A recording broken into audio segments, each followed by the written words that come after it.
جیسے آپ کو میں نے ذکر کیا کہ خواتین کی ایک باڈیلی آبجیکٹیفیکیشن یہاں پر ہے، اسی طرح سے مرد کی تقریباً فائنانشیل یا منی کے اعتبار سے آبجیکٹیفیکیشن بھی ہے، اس کو اسی میں تولا جاتا ہے.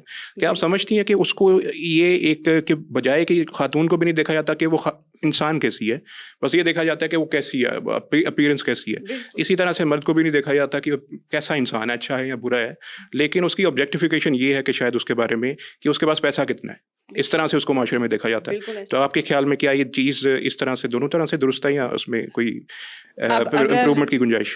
اگر اسلام کی طرف آ جائیں تو نبی علیہ الصلوۃ والسلام نے فرمایا ہے کہ نیک بیوی دنیا کا سب سے خیر والا متاع ہے. آپ کے پاس اگر کچھ بھی نہیں ہے، ایک نیک بیوی ہے، تو آپ امیر ترین انسان ہیں. خلیل الرحمان صاحب کے ڈائلاگ کے حساب سے بھی اگر آپ کے پاس ایک اچھی بیوی ہے تو آپ امیر ہیں. بالکل ٹھیک.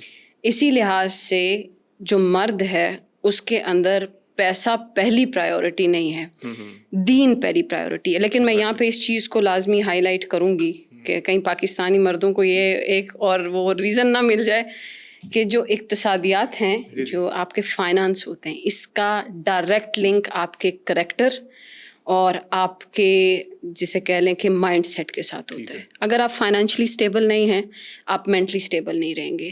اگر آپ فائنینشلی اسٹیبل نہیں ہیں، آپ کا کریکٹر بھی اسٹیبل رہنا مشکل ہو جائے گا.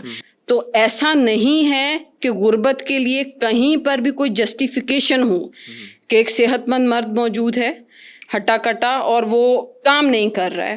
اور ایسے بہت سے ہیں، یقین مانیں اپنے آنکھوں دیکھے لڑکے ہیں جو کام نہیں کرتے ہیں. کام نہیں کرنا، ہم نے بس یہ جو 10,000 ہیں، جو 20,000 ہیں، ان میں گزارا کرو، نہیں ہوتا ہم سے دھوپ میں کام، نہیں ہوتا ہم سے گرمی میں کام. ہیں اس طرح کے. یہ والی جسٹیفیکیشن اللہ کے آگے نہیں چلے گی. یہ آپ کے ذمہ ہے. کبھی عورت کو جب آپ 5 6 7 8 9 10 بچے جب آپ ایک عورت سے پیدا کروا رہے ہوتے ہیں، کبھی آپ کو یہ معاشرے کی عورتیں چیخ چیخ کے کہتی ہیں کہ نہیں ہوتے ہم سے پیدا، یا ایک ڈسپلن رکھو، نہیں رکھتے نا ڈسپلن. اسی طریقے سے کمانے کے معاملے میں مرد کو چھوٹ کوئی نہیں ہے. یہ میں آپ کو کلیئر بتا دوں کہ اس میں چھوٹ نہیں ہے. Provider means provider. اب آپ کو کرنا ہے جائز طریقے سے پرووائڈ کرنا ہے اپنی اہلیہ کو، اپنے بچوں کو. یعنی اس میں یہ کہا جا سکتا ہے کہ اگر وہ اپنی پوری کوشش کر رہے لیکن پھر بھی اس کا اتنا نہیں ہو پا رہا تو اس میں اس کا قصور نہیں ہوگا. البتہ اگر وہ کوشش ہی نہیں کرتا تو وہ اس کا قصور ہے. اور کوشش کرنے والوں کا سوال ہی پیدا نہیں ہوتا کہ اللہ تعالیٰ اس بندے کو نہ دے. یہ تو اللہ تعالیٰ نے، دنیا بقدر مشقت ہے. صحیح ہے، بالکل. کافر مشقت کرتا ہے، اس کے پاس ہے پیسہ. جنت میں تب جاؤ گے جب اعمال ہوں گے، اور غربت اعمال کرنے دے گی تو تب نا.